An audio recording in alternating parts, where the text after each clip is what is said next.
ব্যবসা প্রতিষ্ঠান ভাঙচুরের ঘটনায় সারা দেশে ৪৯ জনকে গ্রেপ্তার। ফিলিস্তিনে ইসরায়েলি বাহিনীর নৃশংস হামলার প্রতিবাদে বিশ্বজুড়ে ডাকা হরতালের সমর্থনে বাংলাদেশে বিক্ষোভের নামে একদল দুর্বৃত্ত দেশের বিভিন্ন জেলায় আন্তর্জাতিক ব্র্যান্ড বাটা ও কেএফসির শোরুমে হামলা ভাঙচুর ও লুটপাট চালিয়েছে। এসব ঘটনায় পুলিশ এখনও পর্যন্ত ৪৯ জনকে আটক করেছে। এই ঘটনাগুলোর পেছনে ইসরায়েলি পণ্য বর্জনের আন্দোলনকে ঢাল হিসেবে ব্যবহার করা হয়েছে বলে জানা গেছে। সিলেট, গাজীপুর ও খুলনায় সোমবার ৭ এপ্রিল রাত থেকে অভিযান শুরু করে পুলিশ। ভিডিও ফুটেজ, সিসিটিভি রেকর্ডিং আর সামাজিক মাধ্যমে ছড়িয়ে পড়া দৃশ্য বিশ্লেষণ করে অভিযুক্তদের শনাক্ত করা হয়েছে। সিলেট নগরীতে বিক্ষোভের মধ্যে তৌহিদি জনতার ভিড়ে একদল দুষ্কৃতিকারী কেএফসি ও বাটার শোরুমে ঢুকে ভাঙচুর চালায়। দোকানের মালামাল লুট করে তারা পালিয়ে যায়।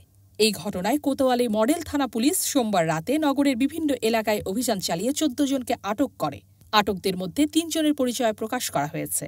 তারা হলেন সুনামগঞ্জের দিরাই থানার রাজা মিয়ার ছেলে মোহাম্মদ রাজন, সদর থানার হাসাননগরের আরব আলীর ছেলে ইমন এবং নগরের কাজীটুলার দিন ইসলামের ছেলে মোহাম্মদ রাকিব।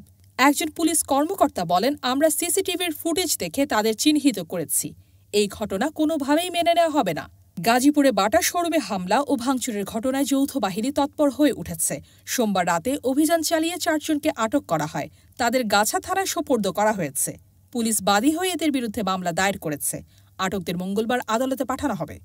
খুলনায় পরিস্থিতি ছিল আরও উত্তপ্ত। বাটা শোরুম ও কেএফসি ফুড কোর্টে লুটপাটের ঘটনায় ৩১ জনকে আটক করেছে পুলিশ।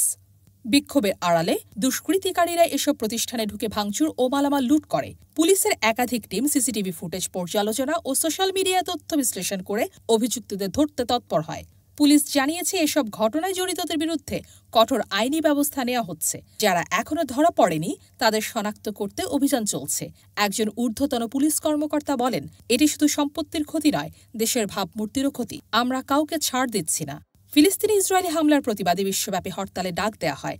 বাংলাদেশে এর সমর্থনে বিক্ষোভ শুরু হয়। কিন্তু এই বিক্ষোভের সুযোগ নিয়ে কিছু দুর্বৃত্ত ইসরায়েলি পণ্য বর্জনের নামে বাটা ও কেএফসির শোরুমে হামলা চালায়। তারা দোকানের জানালা ভেঙে মালামাল লুট করে এবং আগুন ধরিয়ে দেয়। এই ঘটনায় সাধারণ মানুষের মধ্যে ক্ষোভ ও হতাশা দেখা দিয়েছে।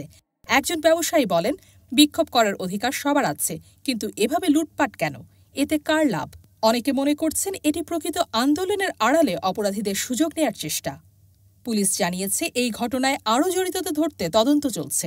সিসিটিভি ফুটেজ ও স্থানীয়দের দেওয়া তথ্যের ভিত্তিতে অভিযান ত্বরান্বিত করা হচ্ছে। একজন পুলিশ কর্মকর্তা বলেন, আমরা শান্তি ফিরিয়ে আনব। যারা এসব করছে তাদের আইনের আওতায় আনা হবে।